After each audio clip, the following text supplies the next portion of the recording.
दोस्तों अब से 2 दिन पहले ही हमने आपको बताया था कि GRSC यानी कि गार्डन रीच शिप बिल्डर देश के पहले AUV यानी कि ऑटोनोमस अंडर वाटर व्हीकल का परीक्षण करने जा रही है और आज GRSC की तरफ से इस अंडर वाटर व्हीकल का सफल परीक्षण भी कर लिया गया है। गार्डन रीच शिप बिल्डर ने इस व्हीकल को एक स्टार्टअप कंपनी AEPL यानी कि एरोस्पेस इंजीनियर्स प्राइवेट लिमिटेड के साथ में मिलकर बनाया है और इस ऑटोनोमस अंडर वाटर व्हीकल की लंबाई 2.15 मीटर है और इस व्हीकल का एंड्योरेंस टाइम यानी कि ये व्हीकल समुद्र की गहराइयों में 14 घंटे तक लगातार काम करने में सक्षम है। और इस अंडर वाटर व्हीकल की सबसे खास बात यह है कि इस व्हीकल को समुद्र की 300 मीटर की गहराई में भी ऑपरेट किया जा सकता है और ये ऑटोनोमस अंडर वाटर व्हीकल कई अलग अलग प्रकार के काम करने में सक्षम है। ये अपने साथ में कई अलग अलग तरीके के पेलोड भी ले जा सकता है।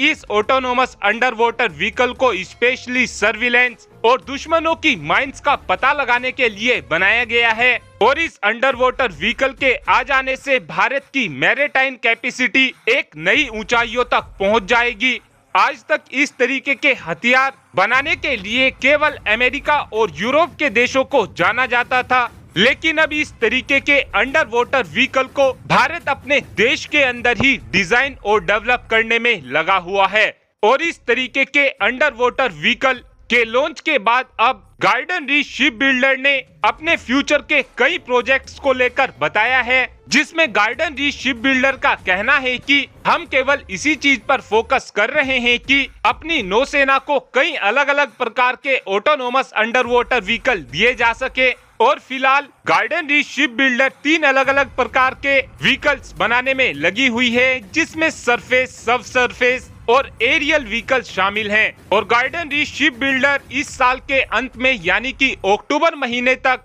एक ship based unmanned aerial vehicle भी बना रही है और जल्द ही इसकी टेस्टिंग भी शुरू हो जाएगी। और जो ये अनमैन्ड एरियल व्हीकल बनाया जा रहा है ये दिन और रात में काम करने में सक्षम होगा और इसी साल के अंत तक इस व्हीकल की टेस्टिंग भी शुरू कर दी जाएगी और इस व्हीकल का नाम स्वाधीन होगा। ये एक 5 मीटर लंबा अनमैन्ड एरियल व्हीकल होगा जिसको गार्डन रीच शिप बिल्डर एक स्टार्टअप कंपनी के साथ मिलकर बनाने में लगी हुई हैं। और इसी साल के नवंबर महीने में गार्डन रीच शिप बिल्डर की तरफ से अपनी पहली ऑटोनोमस बोट का भी परीक्षण किया जाएगा और ये परीक्षण नवंबर महीने में होने जा रहा है। और जो भारत ने अपने ऑटोनोमस अंडर वाटर व्हीकल को बनाया है इसकी शक्ति का आप अंदाजा इसी बात से लगा सकते हैं कि हाल ही में ही रशिया और यूक्रेन युद्ध में रशिया और क्राइमिया के को जोड़ने वाला ब्रिज यानी कि थर्ड ब्रिज को यूक्रेन ने इसी ऑटोनोमस अंडर वाटर व्हीकल की मदद से तबाह किया था